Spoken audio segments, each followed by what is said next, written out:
Às 6 horas e 14 minutos da manhã, a 60 metros abaixo da superfície do Mar Arábico, um submarino iraniano lança um míssil. O USS Abraham Lincoln não sabe que o submarino está ali. Não sabe há 5 dias.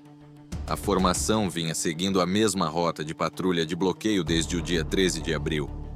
A mesma velocidade, as mesmas curvas, os mesmos intervalos, a mesma geometria previsível que qualquer observador paciente, espiando lá de baixo, conseguiria mapear com precisão absoluta em 48 horas e explorar com exatidão cirúrgica em 96. O comandante do submarino precisou de todos os 5 dias, não porque o Abraham Lincoln fosse difícil de rastrear, mas porque o disparo exigia paciência mais do que velocidade.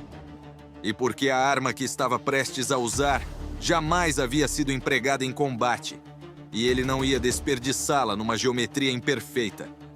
A geometria às 6 e 14 era perfeita. O que a tripulação do Abraham Lincoln não sabe, o que o tenente James Mercer tenta dizer há 3 dias, é que o submarino está ali desde o dia 13 de abril, que chegou na mesma manhã em que o bloqueio começou, navegando em silêncio na profundidade da termoclina, movido a baterias, seguindo uma rota traçada pelos pontos cegos do sonar da formação. Rota essa que havia sido planejada antes do cessar-fogo terminar e ensaiada em simulação 14 vezes antes de a tripulação partir de Bandar Abbas. Que o submarino vinha recebendo transmissões de navegação criptografadas de uma estação em terra a cada 6 horas, para manter sua precisão de posicionamento sem precisar emergir. E que cada uma dessas transmissões aparecia no display de sensor passivo de Mercer desde a manhã do dia 14 de abril, silenciosas, criptografadas, surgindo por 0,3 segundos a cada 6 horas e desaparecendo, vindas de uma posição que se movia lenta e deliberadamente em direção ao ponto exato sob a quilha do Abraham Lincoln que o submarino agora ocupava. Mercer registrou seu primeiro relatório no dia 14 de abril, às 11 horas e 23 minutos da manhã. A resposta voltou 2 horas depois.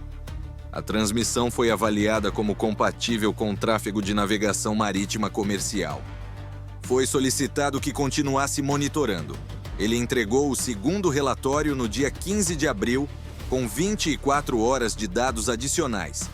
4 transmissões registradas, trilha de posição demonstrando movimento deliberado em direção à rota de patrulha do Abraham Lincoln.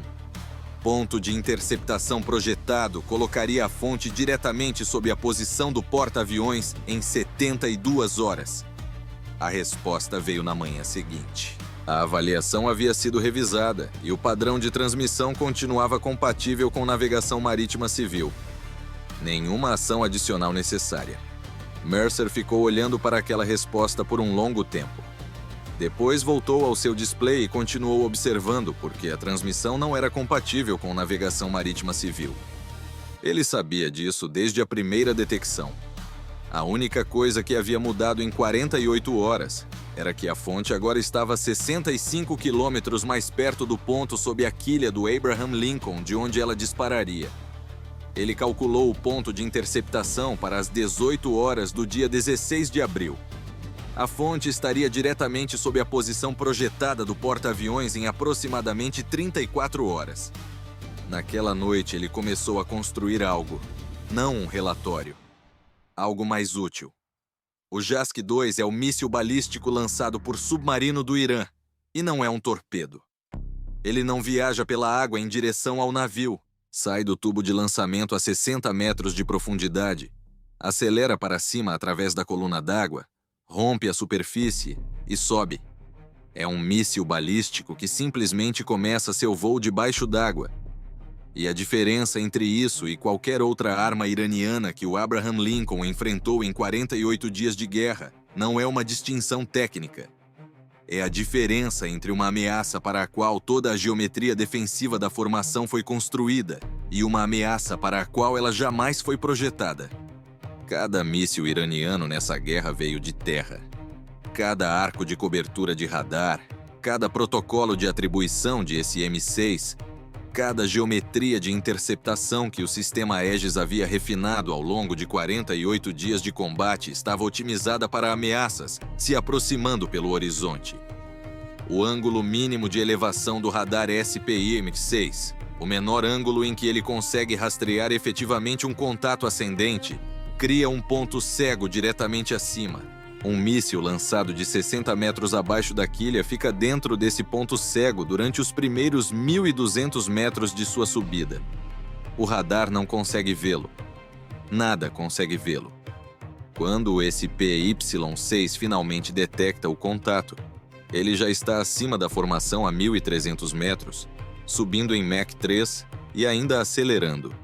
E a geometria de interceptação que o sistema Aegis agora precisa construir é a pior geometria possível para um SM-6, quase vertical, acima da cabeça, dentro do arco de cobertura que toda solução de controle de fogo assume não conter nenhuma ameaça.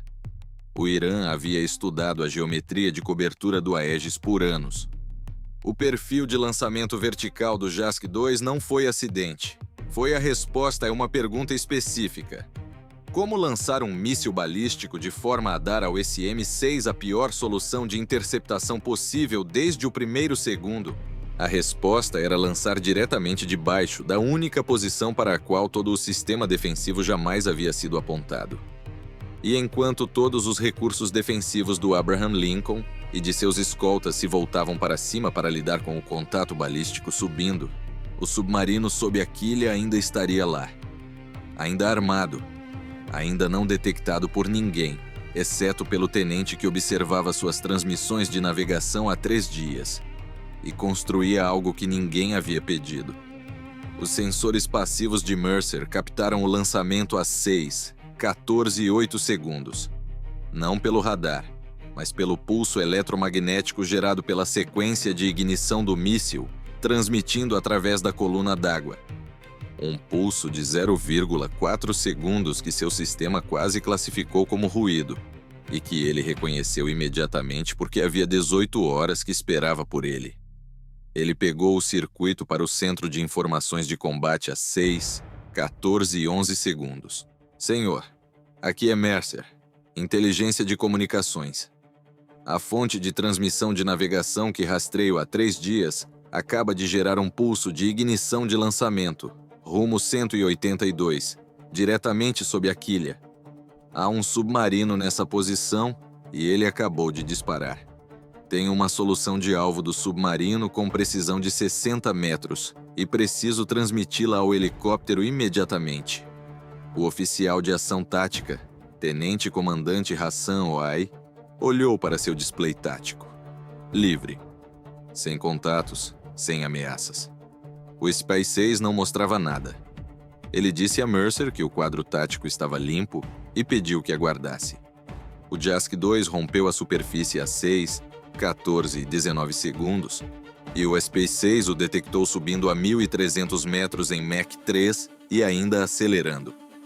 Não pelo horizonte, diretamente acima da formação.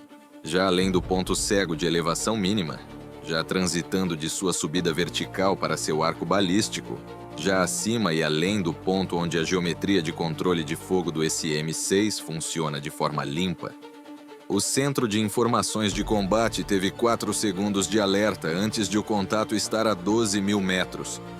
Oai autorizou a atribuição do SM-6 em 6 segundos. 2 interceptores. As soluções de controle de fogo eram marginais desde o primeiro cálculo. Probabilidade de interceptação de 31% na solução 1, 28% na solução 2. Não porque o sistema Aegis estivesse com falha, mas porque o contato havia sido lançado da única posição que garantia a pior geometria de interceptação possível e agora subia por um arco que o SM-6 não foi projetado para perseguir diretamente de baixo. Ambos os SM-6 foram lançados assim mesmo, porque 31% não é zero. E o JASC-2 já estava a 18.000 metros. O primeiro SM-6 chegou ao seu ponto de interceptação e não encontrou nada. A trajetória quase vertical do JASC-2 havia levado o míssil pelo ponto de interceptação 0,4 segundos antes de o interceptor chegar. O segundo SM-6 detonou a 140 metros da estrutura do míssil, perto o suficiente para danificar uma de suas 4 aletas estabilizadoras, não o suficiente para destruí-lo. O JASC-2 continuou subindo, levemente desestabilizado, trajetória marginalmente afetada, ainda subindo e ainda transitando para seu arco balístico terminal em direção ao convés de voo do Abraham Lincoln. 2 SM-6 gastos, um míssil ainda a caminho, e o submarino sob a quilha havia observado todo o engajamento em seus sensores passivos e compreendeu que ambos os interceptores haviam errado. Às 6, 15 e 44 segundos, o submarino disparou 2 torpedos. Não pela popa do porta-aviões, não por sua lateral. Diretamente sob a quilha, a 800 metros. A mesma posição que havia ocupado por 5 dias. A mesma posição que tornava a geometria dos torpedos eficaz e tornava a down do helicóptero MH-60 impossível enquanto o submarino permanecesse ali. Um torpedo pelo rumo da proa, outro pela popa. Ambos já em movimento, ambos guiados por fio, ambos recebendo correções de posição em tempo real de um submarino que podia observar cada movimento do porta-aviões e transmitir coordenadas de alvo atualizadas pelos 2 fios em frações de segundo. O Abraham Lincoln tinha 58 segundos. Contramedidas foram lançadas pela popa imediatamente. Chamarizes acústicos projetados para atrair torpedos em aproximação para longe do casco.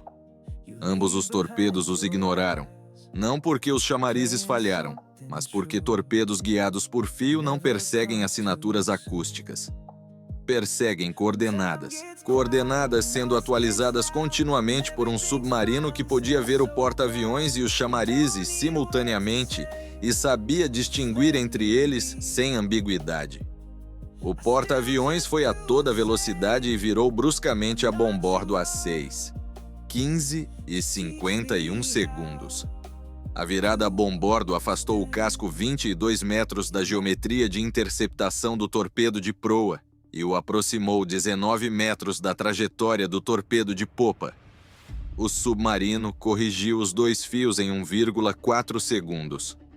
Ambos os torpedos seguiram a armadilha se fechando exatamente como a geometria havia sido projetada para se fechar. Cada manobra que ajudava contra um torpedo tornava a situação com o outro pior. A própria velocidade e o raio de virada do porta-aviões trabalhando contra ele, porque ambos haviam sido observados e calculados durante 5 dias diretamente de baixo. 58 segundos tornaram-se 41, 41 tornaram-se 29. O helicóptero MH-60R estava em voo às 6 e 15 minutos, movendo-se em direção ao rumo 182, e não podia lançar. O submarino ainda estava diretamente sob a quilha do Abraham Lincoln. Lançar um torpedo Mark 54 diretamente sob um porta-aviões colocava o navio em perigo. O helicóptero precisava que o submarino se movesse. O submarino não se movia.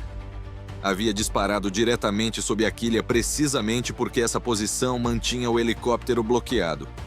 E ficaria ali até que ambos os torpedos concluíssem suas corridas. Porque um submarino que se move antes de seus torpedos atingirem o alvo corta seus próprios fios de guia. 29 segundos tornaram-se 18. O JASC-2 estava em fase terminal, descendo em Mach 7 em direção ao convés de voo. 2 torpedos correndo de direções opostas sob o casco. O helicóptero bloqueado acima do submarino. 2 SM-6 gastos. O Centro de Informações de Combate gerenciando 3 problemas simultâneos sem solução, com os recursos disponíveis para um. OEI olhou para seu display por 3 segundos, para o contato do JASC-2 descendo, para as 2 trajetórias de torpedos convergindo da proa e da popa, para o MH-60R mantendo posição acima de um submarino que não podia engajar. O contra-almirante Carver pegou o circuito geral às 6, 16 e 2 segundos. Toda a tripulação se prepare para o impacto. Mercer ouviu as palavras e transmitiu duas coisas simultaneamente. A primeira transmissão foi para o helicóptero MH-60R. Não um padrão de busca, não uma posição aproximada. Uma solução de alvo com precisão de 60 metros de um submarino que não havia se movido em 5 dias. Construída a partir de 3 dias de rastreamento de posição por transmissão de navegação e refinada continuamente desde as 6, 14 e 8 segundos, quando o pulso de ignição do lançamento havia lhe dado a posição exata de disparo. O helicóptero não precisou buscar. Foi diretamente às coordenadas. Moveu-se 400 metros ao sul da quilha do porta-aviões para limpar o casco e lançou ambos os Mark 54 simultaneamente a 6, 16 e 9 segundos. O primeiro, Mark 54, adquiriu a assinatura acústica do submarino em 2,3 segundos. Um submarino que havia navegado em silêncio por 5 dias ainda tinha de inundar seus tubos de torpedo e ativar seus sistemas de guia para disparar. E esses sons, por mais discretos que fossem, haviam sido suficientes para os sensores passivos de Mercer refinarem a posição para dentro de 60 metros. O torpedo encontrou o casco de pressão em 8 segundos e detonou. O segundo, Mark 54, impactou 7 segundos depois. Ambos os fios de guia foram cortados simultaneamente quando os sistemas do submarino falharam. Ambos os torpedos se comprometeram com as últimas coordenadas recebidas no mesmo instante. Coordenadas calculadas para um porta-aviões fazendo 28 nós numa virada brusca a bombordo, posição que o Abraham Lincoln já havia abandonado durante 19 segundos de manobra de emergência, desde a última correção de fio. O torpedo de proa travou na posição que o porta-aviões havia ocupado durante a virada inicial a bombordo. O torpedo de popa travou na posição da reversão secundária a estibordo 11 segundos antes. O porta-aviões não estava em nenhuma das posições. O torpedo de proa impactou o mar Arábico 890 metros a bombordo da proa a 6, 16 e 31 segundos. A detonação lançou uma coluna de água branca a 80 metros no ar. A onda de pressão atingiu o casco do Abraham Lincoln 0,4 segundos depois e derrubou membros da tripulação em compartimentos a 300 metros da proa. O torpedo de popa impactou 90 e 40 metros a estibordo da popa, 4 segundos após o primeiro. 2 ogivas de torpedo pesado, detonando nas extremidades opostas de um navio de 333 metros. As ondas de pressão chegando da proa e da popa quase simultaneamente. O navio flexionando ao longo de todo o seu comprimento entre 2 forças opostas. 9 membros da tripulação feridos.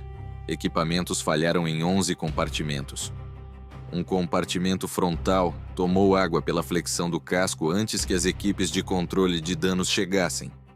O JASC 2 ainda descia. A segunda transmissão de Mercer havia saído a 6, 16 e 9 segundos no mesmo momento em que havia transmitido a solução de alvo do submarino ao helicóptero.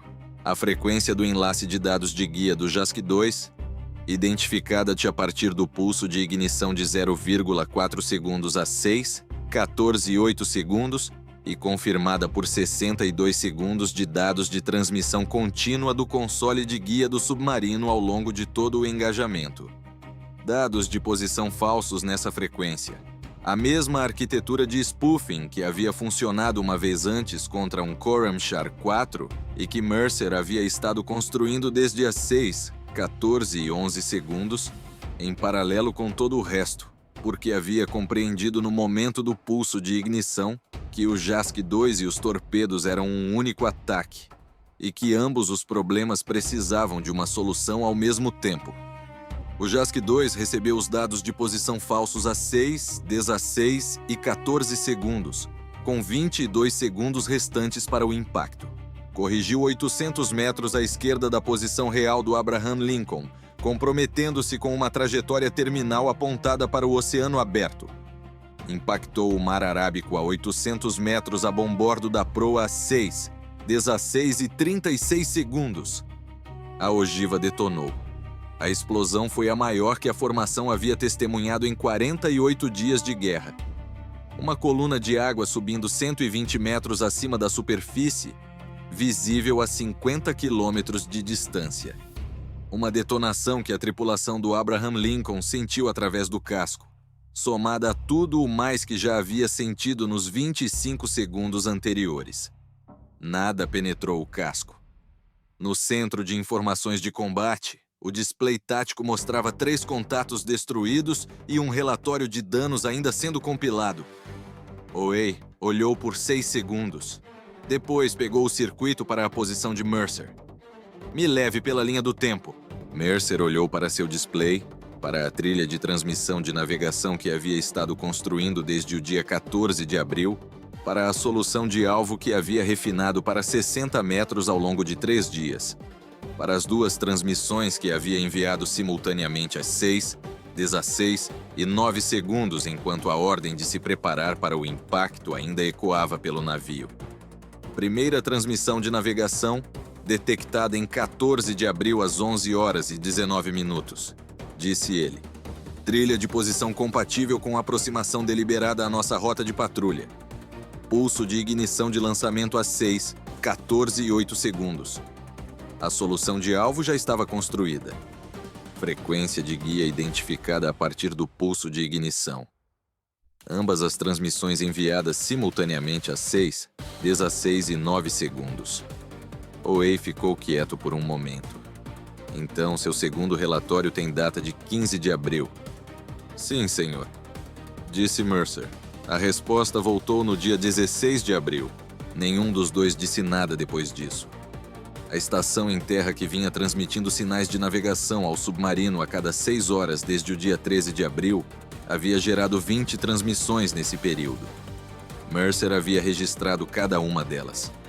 Posição, horário, frequência, duração. 20 pontos de dados que juntos formavam um quadro completo da rota de trânsito do submarino desde Bandarabas, pelos pontos cegos do sonar da formação de bloqueio, até a posição de disparo sob a quilha do Abraham Lincoln. Esses dados, cada ponto de rota, cada mudança de profundidade, cada lacuna de cobertura que o submarino havia utilizado, foram transmitidos a todos os ativos de guerra anti-submarina no teatro de operações antes das 7 horas daquela manhã. As rotas agora eram conhecidas, as técnicas estavam comprometidas. Cada operador de sonar no mar Arábico tinha o perfil acústico específico de um submarino navegando em silêncio sob camuflagem de termoclina, com um JASC 2 em seus tubos, construído a partir de 5 dias de observação passiva e 62 segundos de dados de engajamento. A estação de navegação em terra foi fixada com precisão de 18 metros pela triangulação de transmissão que Mercer havia estado realizando desde o dia 14 de abril. 8 mísseis de cruzeiro BGM-109 Tomahawk foram lançados das células de lançamento vertical do Abraham Lincoln às 6 horas e 44 minutos. A estação deixou de existir às 7 horas e 31 minutos. O Irã projetou um ataque em torno de uma única percepção geométrica que 48 dias de guerra haviam confirmado. Que toda a postura defensiva do Abraham Lincoln estava apontada para o horizonte e para o céu, e que uma arma vindo diretamente de baixo criava um problema defensivo para o qual a formação não tinha resposta. 2 torpedos disparados simultaneamente da posição, que tornava cada defesa convencional piorar a geometria. Um ataque que exigia 3 soluções simultâneas em direções opostas com os recursos disponíveis para uma. Falhou porque um tenente havia observado uma transmissão criptografada de 0,3 segundos surgir em seus sensores passivos a cada 6 horas por 3 dias. E havia construído uma solução de alvo sobre um submarino que ainda não havia disparado. E porque, quando o momento chegou, ele transmitiu 2 coisas ao mesmo tempo, e ambas funcionaram. A resposta americana destruiu o submarino, a estação em terra e a única rota de trânsito que o Irã havia usado com sucesso para posicionar um submarino sob um porta-aviões durante um bloqueio ativo. E a lição que Teherã levou do mar Arábico naquela manhã foi aquela que menos queria aprender. que o oficial mais perigoso no porta-aviões mais poderoso do mundo não é aquele que gerencia a sequência de interceptação. É aquele que percebeu uma transmissão de 0,3 segundos no dia 14 de abril e jamais parou de observar.